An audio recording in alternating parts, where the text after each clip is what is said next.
it's our job to kind of go back and unpack the things that make them what they are today. The hero that Dwayne Pride is. What was he before that?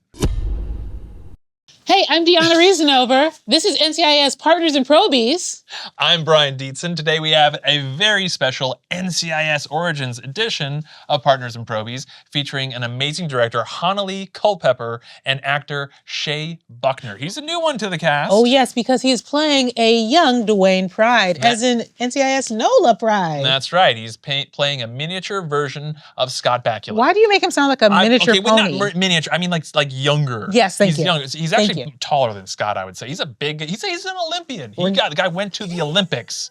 He literally did. He literally went to, and not like as a fan. He went as an Olympian representing our country, playing water polo, and now he's Dwayne Pride on NCIS Origins. You know what? If I wasn't here for the interview, I would say that particular explanation was getting a little in the weeds, but that was actually perfect. Yeah, it was really good, I thought. And at any rate, with Hanelle, we get to talk a little bit about, well, something I was very interested in, Star Trek Picard. She worked on that show.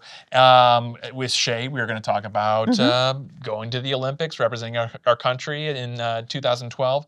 We cover a lot of ground on this one, and I really, really enjoyed it. Yeah, it's great. Stay tuned.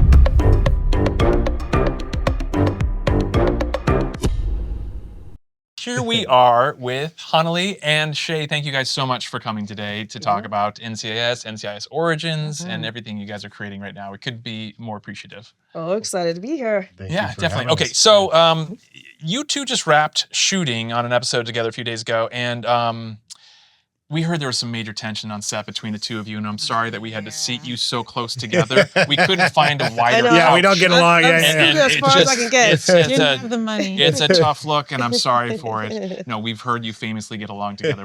What was this latest episode like for you? It was a lot of fun. So it's always fun when you get to bring a character that's beloved by the audience, to bring that younger version to life.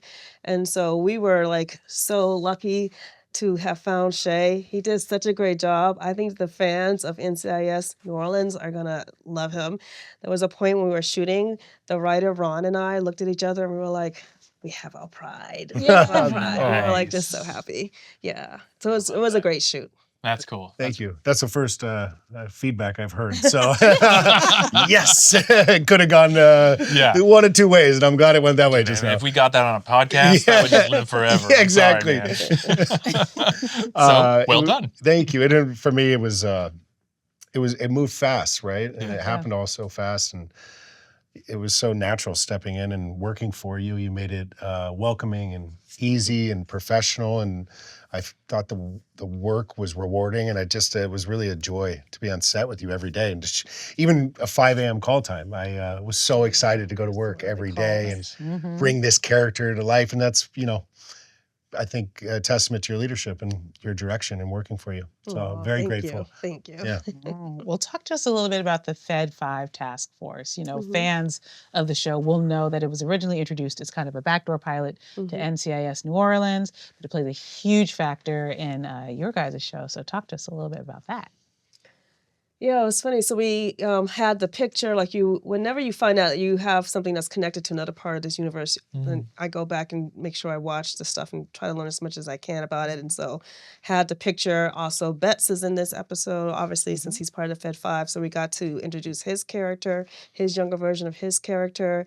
And then when we were shooting the photo, our photo is not exactly the photo that was in that episode, but we still wanted to pay homage to that. So we had them in the same order and everything. So it was just kind of fun to reveal to the audience the origin of the Fed 5 and how it really was kind of more a government wanting to put the right look in front of the nation instead of really who was behind it, and that Vera was such a part of it. One thing that I love about NCIS Origins is that I feel like it does a really great job of speaking to the politics that were happening and the gender roles and the treatment of women in the workplace in the 90s in a way that is truthful and authentic, but you can still laugh at it. You can Yeah. still enjoy it, you know? Yeah. Yeah, the dynamic with Tyler Abercrombie's character in that. I mean, it speaks to that so much. Her relationship with Frank's, it feels like, man, it's derogatory at times, or, you know, like, but it's like, no, that's the office, the secretary, office workplace relationship, that sort of thing. But it feels like it wouldn't fly today. So it feels like some of those relationships, you know, 35 years different would be, Yeah. you know, quite different. Yeah, it absolutely would, Yeah. would not fly. Would not Some of the fly. things that Franks does, but it's always coming from but he, at his core, he loves his team, right? Yeah. They are family, and there's this airs after the show, obviously. Yeah, That's air, yeah. right? Yeah, We'll yeah, make yeah. So sure. there's this just great moment where the character, his boss, McLean, makes a snide comment to Vera, and Franks is like, "Hey, no, You don't get to dismiss you don't get her. to dismiss Yeah. her. That's Nice. only I can dismiss her." So in a very That's Franks my- way, that's my he's job. protecting her. You know, he respects her, but still, he's still a man in the 90s. Yeah. Vera in this episode has a lot of those moments where she's like, "Hey, what the Yeah. is going on here?" And it is funny to see. We introduced McLean, my boss, and Yeah. the episode's funny to see him and my dynamic, and then Mhm. Frank stepping up and saying, "No, Mhm. this is my team." There's still that loyalty there, but like you said, sometimes for lack of a better word, it can be crass, you know. Sure. Yes. Yeah. And when we try to do it, or I guess McLean tries to do it, he's like, no, only I get to do that. Yeah, yeah, I love it. So- I'm taking ownership of Yeah, my yeah, yeah. non-PC behavior. All yeah, that. yeah. Let me ask Shay. When you were, Holly was just talking about looking through old episodes to to make sure that we have the continuity within the storyline and all that stuff. What did you do when preparing to fill the shoes of Scott Bakula? I mean, talk about an iconic character. You know, Pride is like beloved by so many. I mean, the hard part is there's like 180, 200 episodes of New Orleans, right? Yeah. And so then, you have to start with episode 1. There you know? go, right? Yeah, You're just sitting there and do as much as you can. I think shoes it's ocean size shoes. Yeah. You know, he's so charming and so talented. Scott Bakula it's is amazing. classically trained musician and musical theater, and Yeah. so I didn't want to try to bite off more than I could chew. You know, I didn't want to try to accomplish everything, so I've tried to focus on the things that I could control, like his dialect, which is very specific, and his posture, the way he carries himself. And then I wanted to explore the relationships that he has with his teammates and the people that he works with, because I think that would be an indication of who he is as a character and his character. Yeah. You know, the New Orleans side of it is there with he oozes New Orleans. Yeah. Just that jazzy, gritty, charming, that's there. Yeah. The how people treat the people they work with is what I really wanted to see as an actor, because it kind of that'll teach me how to approach scenes and be in scenes with people, because I'm the younger version of them, right? Right. Yeah. Yeah. So what I'm watching is what I turned into. Right. Right. Yes. And you get to have the formation of that and how he talks to his coworkers, all that sort of thing. How he works with people is how he became what he became. You know what I mean? And so that's what I was looking at. How he interacted with other people, the conversations, how he worked on cases, and that would allow me to approach my scenes or try to anyways, from like a more authentic Pride perspective. That's so interesting, because I hadn't really thought of it that way, that literally it doesn't have to be an exact replica, which I never thought anyone was trying to do, but that you can take a totally different approach, and it can be that character learned, like, oh, I want to actually do it this way. Sure. That's so much more freedom. Well, yeah, also you meet him later in life, there's a lot of trauma, right. heartbreak, love, success, failure. So me 20 years ago was so different. You know what I mean? So you wanted to focus on or try to honor everything that he is, but then also bring my artistic kind of interpretation to what a younger version would be. Yeah. Wow. Yeah. I mean, I feel like Austin is obviously doing the same Doing on the the same same thing. journey, you know, Yes. and as is Kyle. You know, these characters that we've established so well on the mothership, and figuring out what that well, it's called NCIS Origins, I suppose, so that makes sense that that's the origin story. But yeah, they can't be the character or have the same traits that they would have in, say, season 7 or 8 Right. of the Yeah, show. yeah. It's we're introducing them in a place that the audience and the viewers we've never seen before. So Yeah. it's our Right. job to kind of go back and unpack a lot of the things that make them what they are today. The hero that Dwayne Pride is. Yeah. What was he Right. before that? So let me ask you, as an actor and as a director, considering you all aren't writing the scripts for the show, but if you have an idea when it comes to, hey, I'd like to explore this thing that Scott did later on, and maybe we can have like a mannerism or a way of speaking or something like that, and show the the beginnings of that in this show. Is that something that you just talk to David North and Gina Monreal about and say, hey, there's an opportunity here because we've watched all these future episodes, maybe we can infuse some of the beginnings of that? Yeah, Gina and David are both very open, and also my writer Ron, so open to ideas as I read a script and something comes to me. And really, can't think of an example specifically for this one related to Pride, but like one example of something that I asked to do is the way it's originally written is that we're over black here in the voiceover, and then cut to see the body on the dock. And I really wanted to.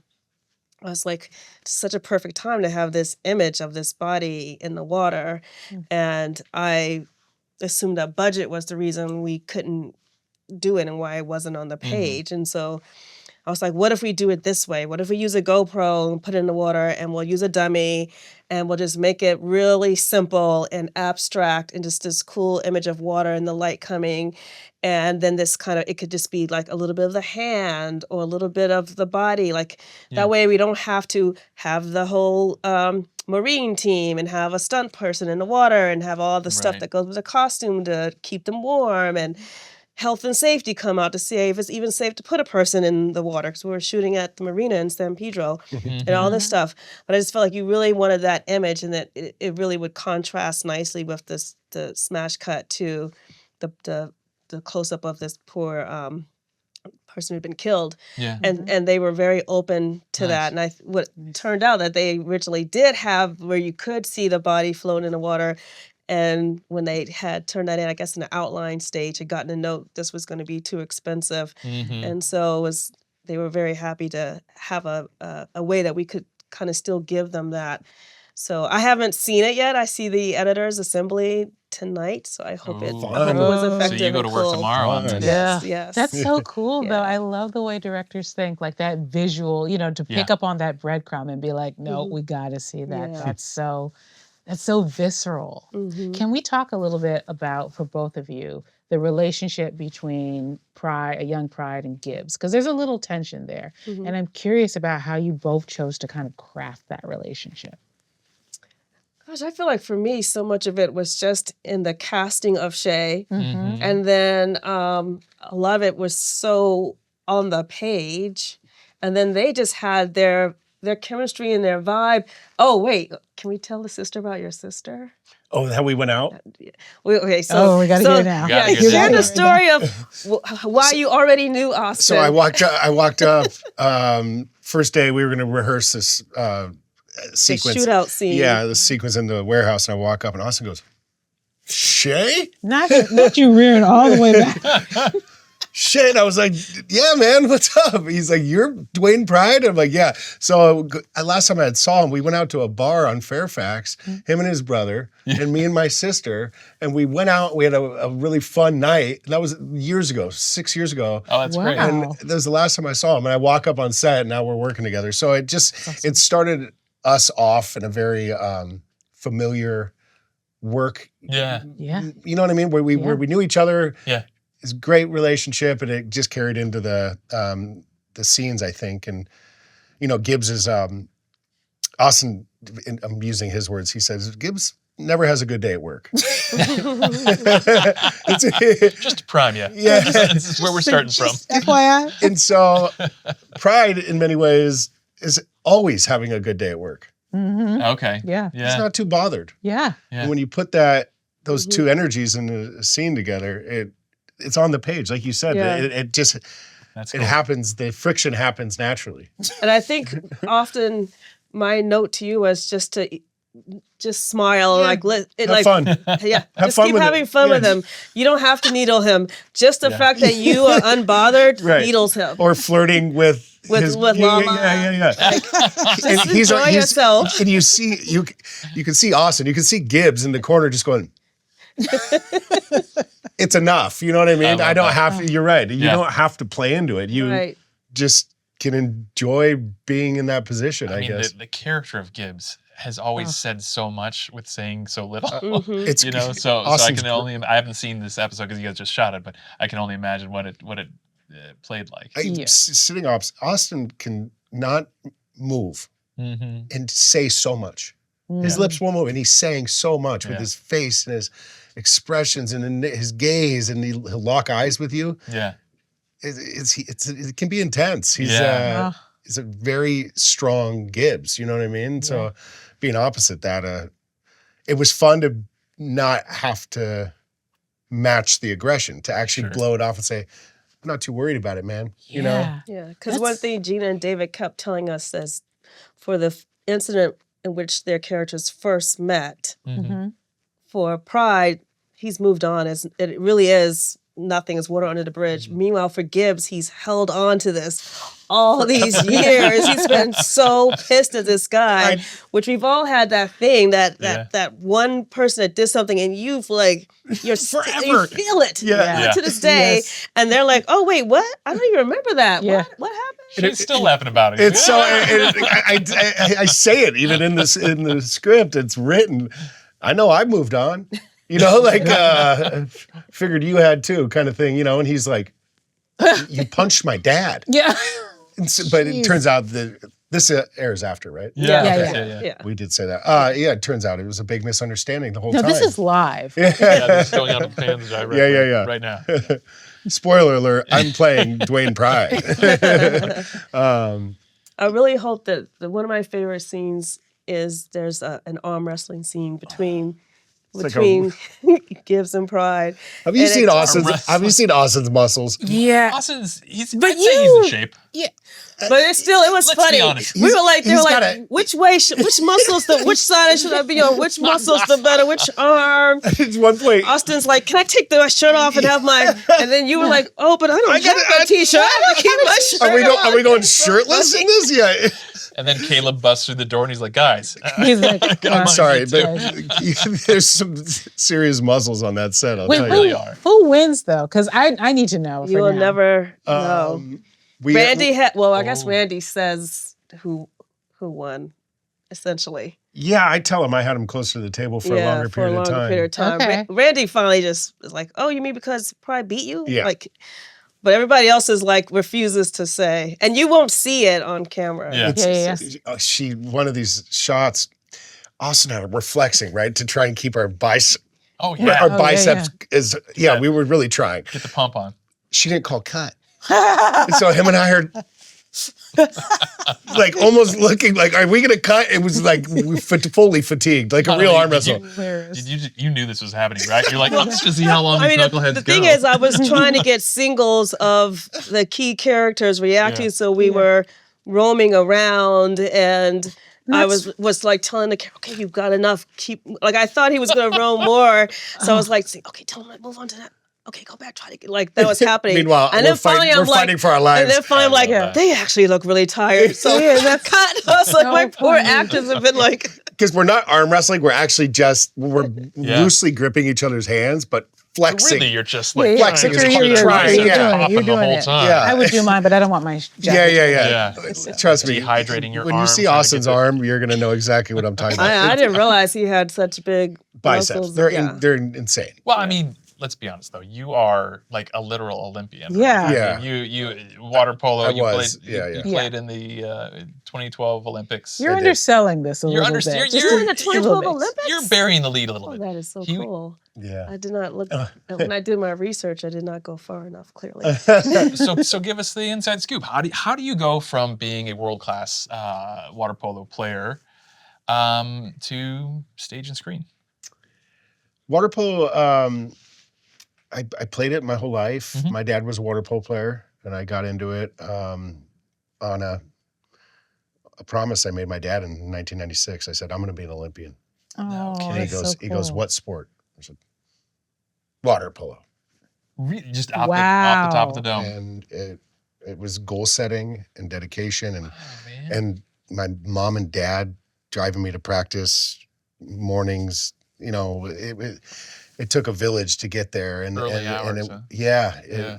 it was a lot, you know, and it's not, it's all the stuff behind the scenes that made that goal come to fruition. You know, it Mhm. wasn't just me. So I had to do it in many ways. I had to accomplish that goal for my folks, for me, because I set out to do it. And once I was achieved it, there's no real. There's a professional league in water polo, but it's not really a career. Okay. Yeah. Because there's no professional. Yeah. It's. I mean, some guys, they make a living, and you know, and you'll go into coaching afterwards, right? Sure. You there's no real, especially stateside, Yeah. professional avenue in water polo. So Mm. post Olympics, you can move overseas and play professionally over there, but I didn't want to do it. And my sisters, growing up, had always been, they were models, and they were going to castings and auditions, and I'd always been interested in the arts, and I wanted to do it. And I started taking classes at USC cool. while I was an athlete. Nice. A lot of it was because they were like dance classes, or you know, they were not as Not as rigorous. yeah, I'm not, You can say it. Okay. It's okay. Yeah. Okay, so I took the classes, but it inspired me. And after the 2012 Olympics, I said, similar to what I did with the Olympics, I'm gonna be an actor. I'm gonna go into acting. So And it sounds to me like this, and correct me if I'm wrong, you have a superpower. Yeah. And that is that when you say you're going to do something out loud, it just happens. Can you say that we're getting Emmys no, next You week? say, hey, yeah, I, Brad and what are we Diona deserve doing? Emmys. Like, Say it. I'm going to make sure that happens. Say it. I see it. Say it. I Okay. see. Did you look at Scott Bakula and you're like, interrupt him. Hold I on. want to be that guy, and then it just happened. Like that. I'm a big. I have a lot of faith, Yeah. and I'm a big believer in goal setting and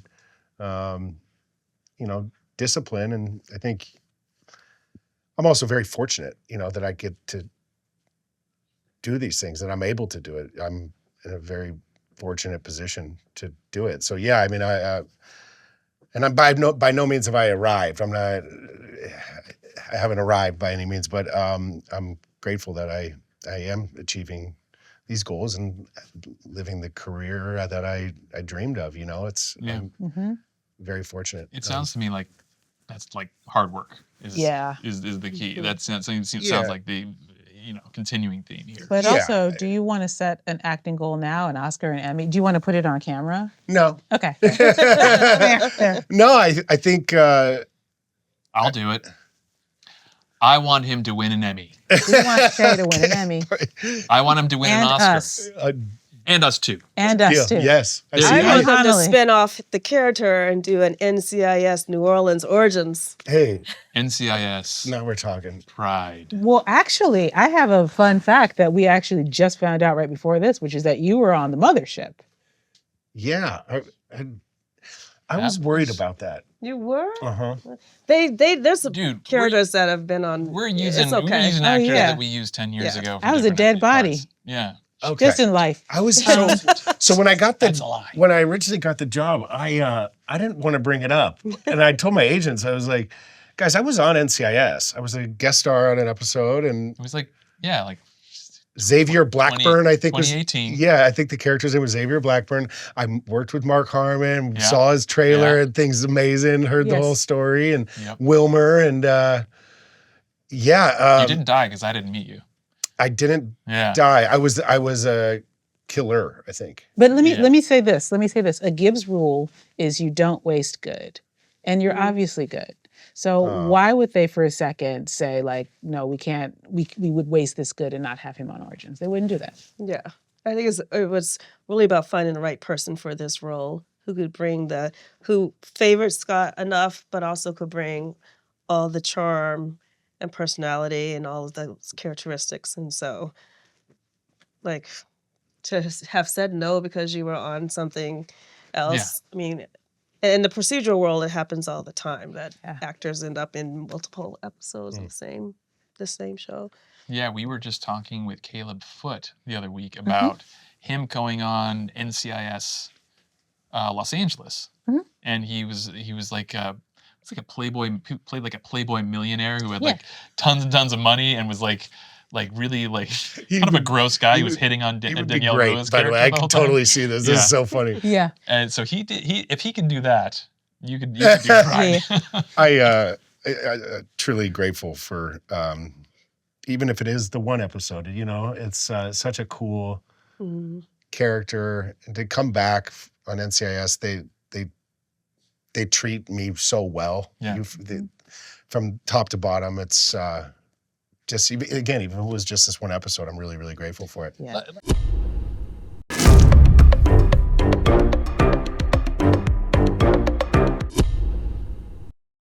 Let me ask you about, you were saying about that from top to bottom, the culture of NCIS origins and whatnot. I would imagine a lot of that, at least on our set, did come from Mark Harmon. You know, like the guy there was there working all the time. He's before the crew members. He left after that sort of thing, and it was just kind of became a part of the DNA.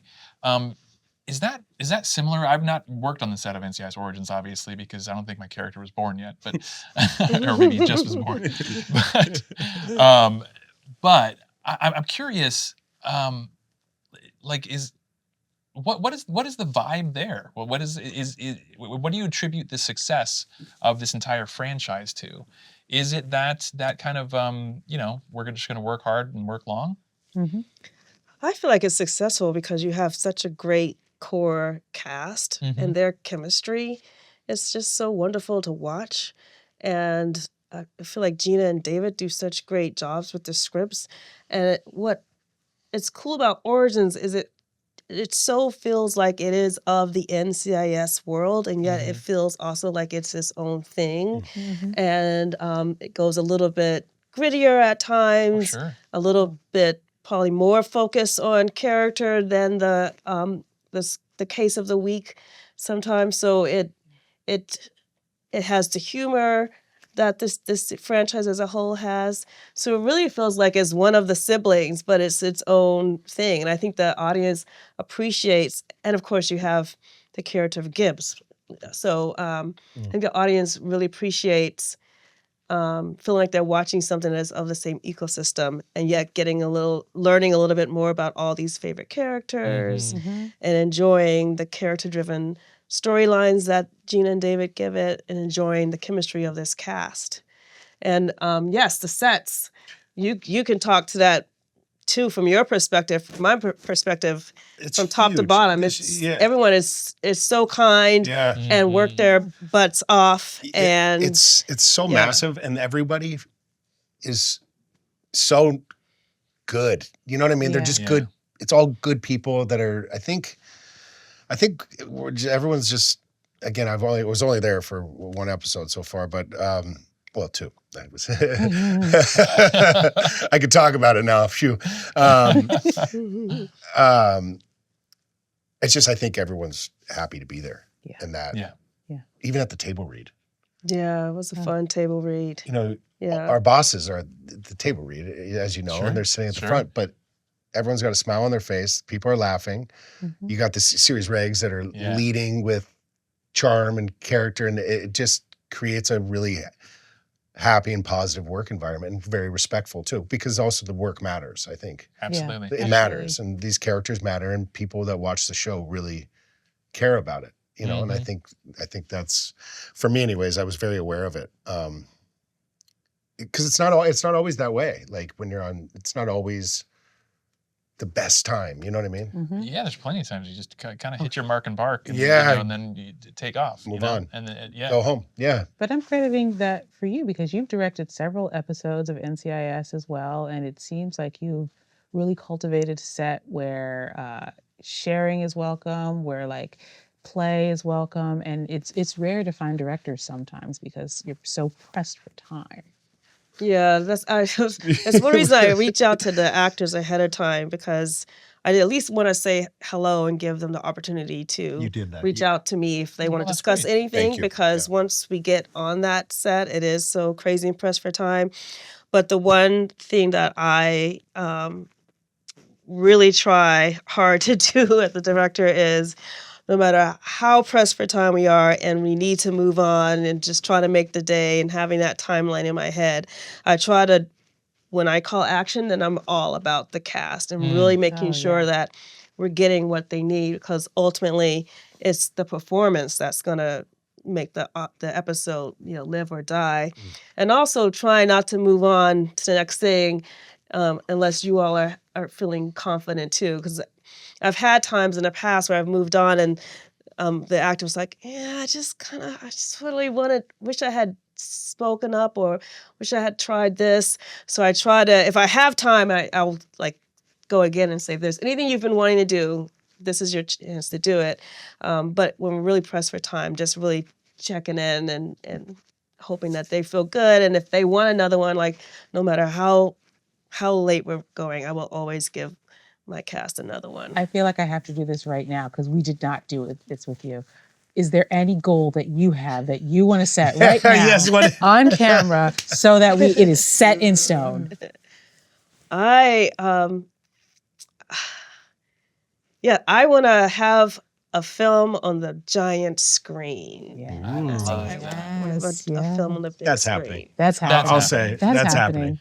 You're 100%. going to be in it, right? I You're mean- going to Yeah, come I mean, join you me? already- Done deal. Yeah. You work with Callie Corey, right? Yes, Who is yes. the, for people who don't know, the Oscar-winning writer of Thelma and Louise and like illustrious other films. I think you also worked with our director, Isaac Webster. With who's our right over wonderful there. producer, Isaac Webster. That's So- the dude. I see it. Just to kind of talk about it, what is sort of your different process between film and TV? Yeah, as a director, I think my process is always the same, right? And it's probably just how you get the details to that process that may differ a little bit. So on a television show, I want to come in knowing that show as much as possible. So doing all my research and watching previous episodes. If it's a new season, new show, like when I came in last year and did 104, then it was talking to David and Gina for like, what are the shows that inspire you? What are the references for this show, so I can watch those or watch those movies. And then I'm basically driven by the script, right? So I really consider myself a story-driven director, and I try to find the shots that really support either what is happening in the scene or what the character is going through emotionally. When I go in to pitch a pilot or to pitch a feature, that is also driving my overall visual language for it, is what's happening emotionally for the main characters. And so that's always the same, no matter, TV or film. With TV, obviously the buck doesn't stop with me. I mean, in features, it doesn't necessarily stop with the director either, but it's different in that, in TV, you really are bringing the showrunner's vision to life. And in features, I'm bringing my own vision to life. So there's always just a checking in, I won't just go off a tangent and just shoot whatever. I try to make sure it fits within the visual language that's been established for the show. And if there's anything I want to do that's a little different, then pitching that to the showrunners to make sure that they are okay with it. So there's touchstones to decisions that you want to make. But otherwise, it's coming in with a plan and respecting everybody, being flexible to the changes that happen daily, the needs of the cast. That's all the same. Yeah. I mean, it sounds like you've made the people at Paramount and everyone here very happy, because I know they also asked you to do the same thing when there's a spin-off of Star Trek with Picard. You were the first female director to start up a franchise for Star Trek, I believe. Yeah. And I mean, talk about like we were talking about big shoes to fill when it comes to Scott Bakula, but I mean, when you're talking about an entire new Star Trek franchise. Mm-hmm. To have that kind of weight in your hands and saying, okay, let's do right by this character that is so beloved by so many, as they did, with Gibbs and that sort of thing. But Star Trek for so many is a totally different animal. What was it like with that? I mean, I'm sure obviously you're collaborating with a lot of people as you're going through this.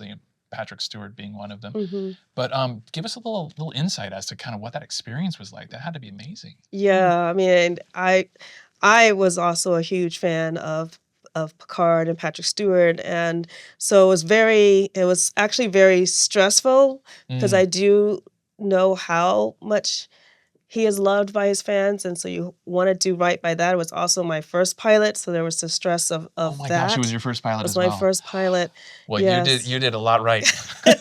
Wow. Yeah, Wow. so it was scary at times, but it was also a huge honor, and it was fun to just go even deeper into that world and to work with the amazing team of people to come up with what, every little thing, the phasers, what makes sense for what's been done before and been established, and what can we do different to expand it for our universe, coming up with our costumes and thinking that, hey, if this goes right, people can be wearing these at Comic-Con. Heck yeah. So it was exciting as well. But, I was scared. I was nervous.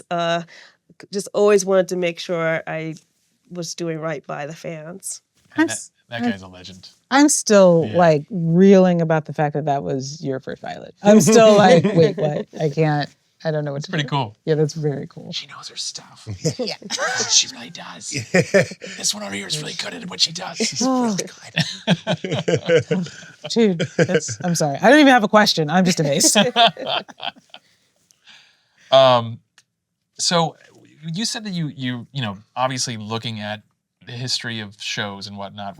When it came to Origins, you literally have, not even exaggerating, 1,000 episodes between all of these different shows that you can watch. You can't watch 1,000 hours of show. Like, so no one can. It's impossible. The 10,000-hour rule. Yeah, the 10,000 hours. Yes. You're 1/10 of the way there. You're almost there.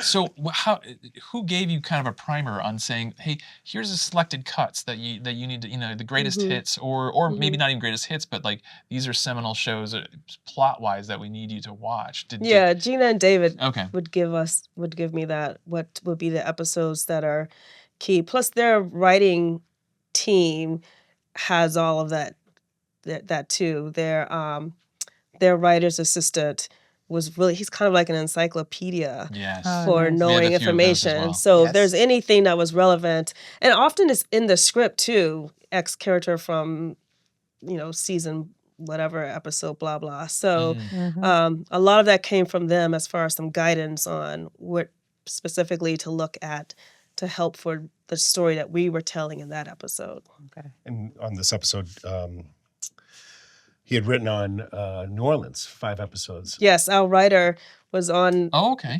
from the staff of NCIS So- New Orleans. That helps. Going So- and having conversations, you're getting. So were you getting some Yeah, pointers? I was throughout? asking a lot of questions. Yeah, like, for example, I step into this established cover that I have. His name is Nate Boudreau, is this character.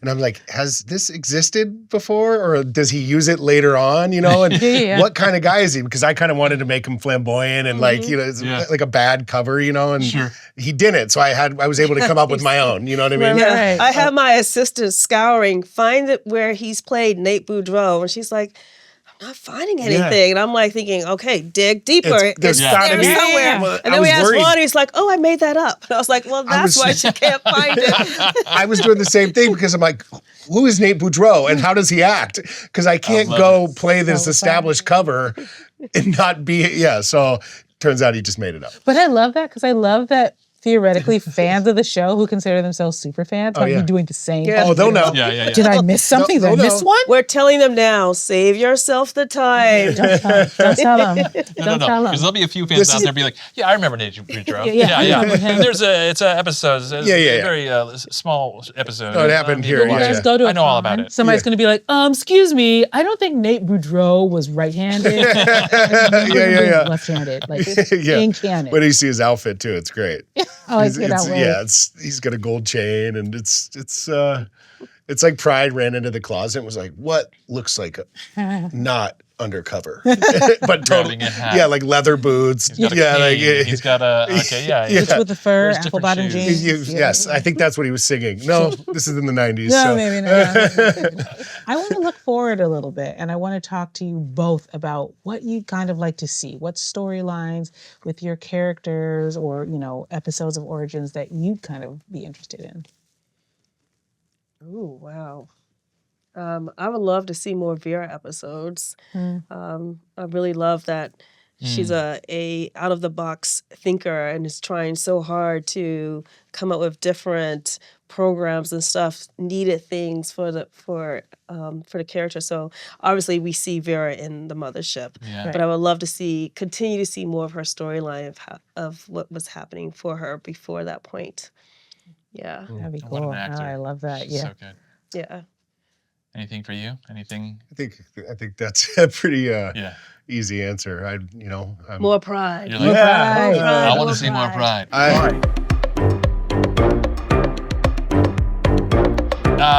What I want to see here is we have the fans of this show, which are the Probies. They were lovingly termed the Probies. Not just the fans of this show, but the fans of the entire of NCIS verse are called the Probies. And each week we tell them who's going to be on the episode, and they write in some questions. So we got some questions for you. You can go as deep as you want on these. Some of these are really shallow, and some of them are really, really, really deep. Sorry, Probies. We find you shallow. I'm sorry. I'm going to call it like I see it. What is your favorite color? What is my... No, I'm just kidding. No, we're not doing that. I was like, oh, they is shallow. Yeah. I was like, oh, okay. I haven't thought about that in a while. Shea, do you have any New Orleans NCIS Easter eggs or callbacks within your performance, you'd say? Anything that you kind of may have gleaned from Scott or from the NOLA series within the performance? I think that's all I really had to draw on. So my character's based on this legend that Scott Bakula established. So I tried to adapt as much as I could, from it, from the world. There's this swag to New Orleans and to Scott Bakula and to Dwayne Pride that I really tried to bring to young Pride. This laid back. He's in Panama when you meet him, right? So this version, he's office in Panama, but he was a sheriff previously in New Orleans, and he's from New Orleans. So you want to,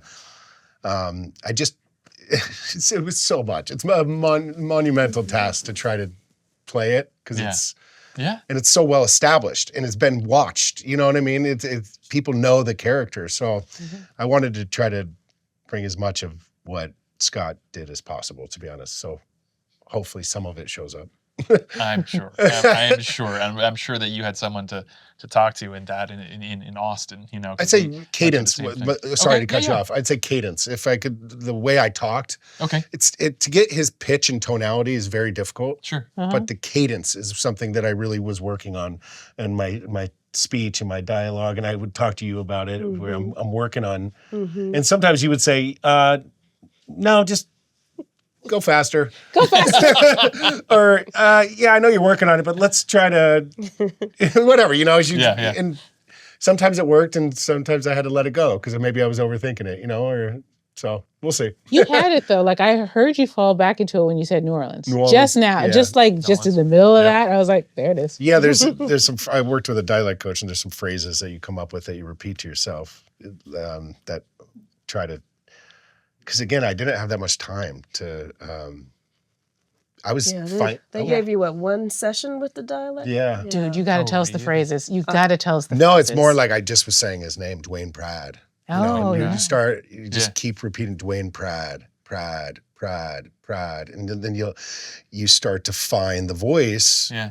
And then your posture changes a little bit, and putting contacts in is a big one because you feel like you're not yourself anymore. Yeah. Okay. They might cut this out, but you just saying that just reminded me. I was like, both Dwayne Pride and Leroy Jethro Gibbs are very black names. These are the blackest names that are just They call him King too in New Orleans. I mean, I'm telling you. All right. I'm telling you. Well, did you know the namesake for Leroy Jethro Gibbs was played by Billy D. Williams? we met him on our show. He in the episode called "The Namesake," and Yeah. Billy D came in, and Leroy Jethro was named after a black man who was friends with his father, which was played by Ralph Waite. So the two of them were like brothers, and so he named his son after his I best didn't friend. know that. Oh, wow, I didn't know Yeah. that. That's nice. That's Yeah. great. I missed one. That was a cool. So the fans of the podcast are called Probies. We're Probies. You meet Pride when he's a Probie. Yeah. yeah. And Gibbs, actually. And Gibbs, Yeah, is, Gibbs. Gibbs is Mhm. eternally the Probie to Yeah, Mike Franks. Frank's. Yeah. I mean, we were in season 8 of our show, and he was still Probie. So it's pretty cool. Yeah. Hanelle, here's a good question for you here.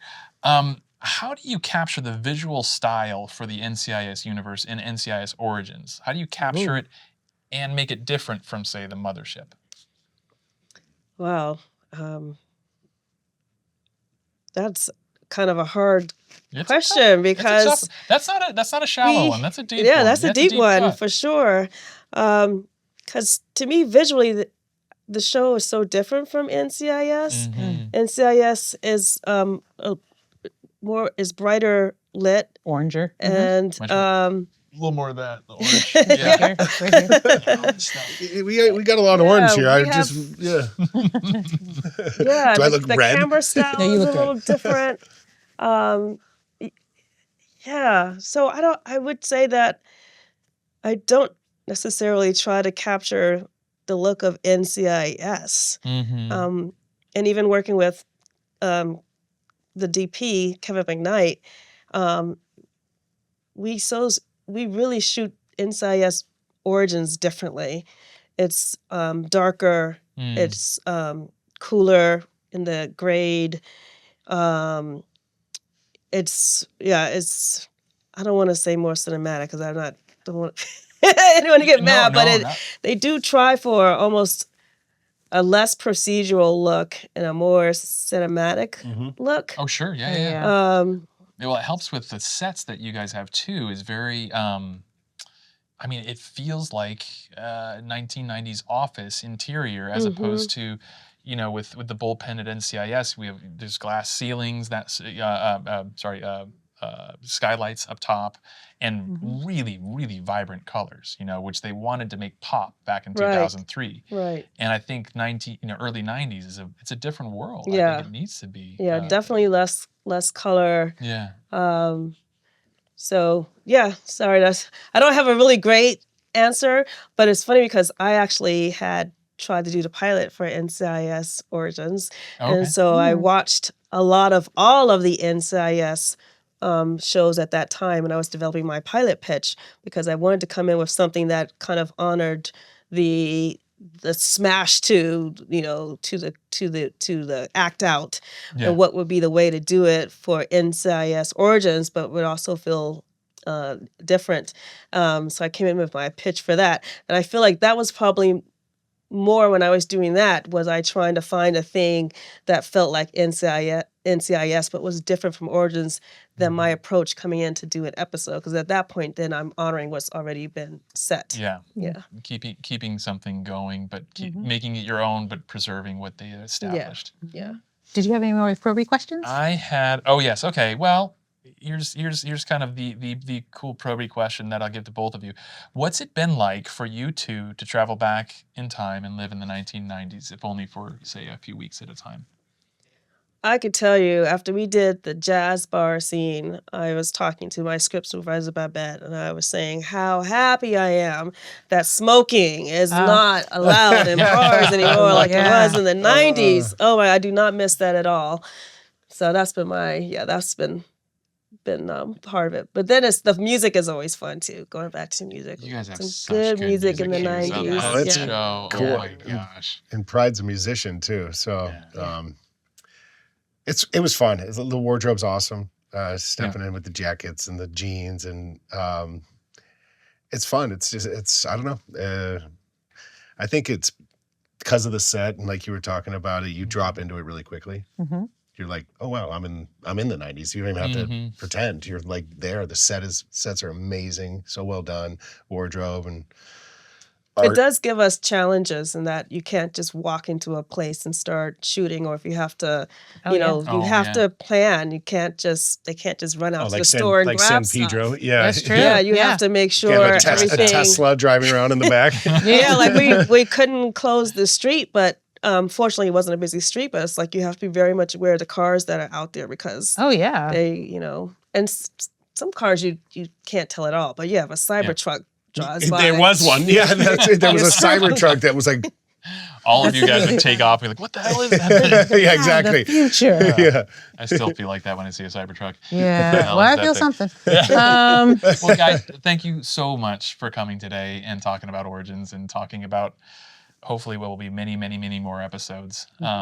We are so appreciative of you guys coming and sharing all your stories. And here's to many more. Follow and listen to NCIS Partners and Probies on the free Odyssey app or wherever you get your podcasts.